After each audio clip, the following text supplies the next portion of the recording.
Hello বন্ধুরা, আবার একটা নতুন ব্লগ নিয়ে তোমাদের কাছে চলে এসেছি। দেখতে পাচ্ছ একটা পাখি গাছের ডালে কেমন বসে আছে। এই পাখিটা কিন্তু আমার ছেলে এঁকেছে। আর এই যে একটা পদ্ম ফুল পাতা সমেত, এটাও কিন্তু বসে বসে আজ দুপুরে বানালো আমার ছেলে। হাতের কাজ খুবই ভালো, কিন্তু করতে চায় না, মানে বলে বলে করানো। মন ইচ্ছা হলে তাহলেই করবে, না হলে করবে না। এই যে একটা থালা আর গ্লাস দেখছো, এটা আমি ধনতেরাসে আমার বর এনে দিয়েছে। আমি ভাই অত বড় লোক না, তাই সোনা দানা কিনতে পারি না। আমি ঠাকুরের জন্য প্রতি বছর কিছু না কিছু নিয়ে আসি।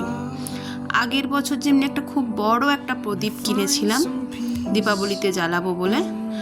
আর এবছর আমি ঠাকুরের প্লেটটা একটু নিলাম বড় দিকে। ছোট প্লেট আছে, সেটাতে মিষ্টি দেওয়া হয়, কিন্তু ফল মিষ্টি সব সাজিয়ে দিতে গেলে তার থেকে একটু সামান্য বড় লাগে। তাই এই গ্লাস আর এই প্লেটটা কেমন লাগলো বলো তোমাদের? ভালো হয়েছে কিনা সবাই কিন্তু কমেন্ট করে জানাবে, ভুলে যেও না যেন। থালাটা কোনো ডিজাইন নেই, কিন্তু খুব ভালো লাগছে। দেখো ফুলটা দিয়েছি, দেখে মনে হচ্ছে না একদম সত্যি করে ফুল। আর্ট পেপার বেঁচে গেছিলো, কি করবে ভেবে পাচ্ছিল না, বসে বসে তাই বানিয়ে ফেললো একটা পদ্ম ফুল। খুব কিউট হয়েছে।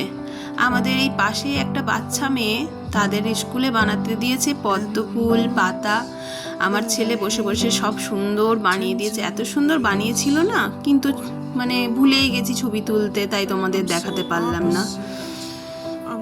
এরকমই কালারফুল বানিয়েছিল, খুব সুন্দর ছিল। এই পাখিটাও এখনো পুরোপুরি কমপ্লিট হয়নি, ডালে এখনো পাতা ফুল সবই বাকি। এই দেখো, এটা আমার ভাইপো, 2 মাস হয়ে গেল।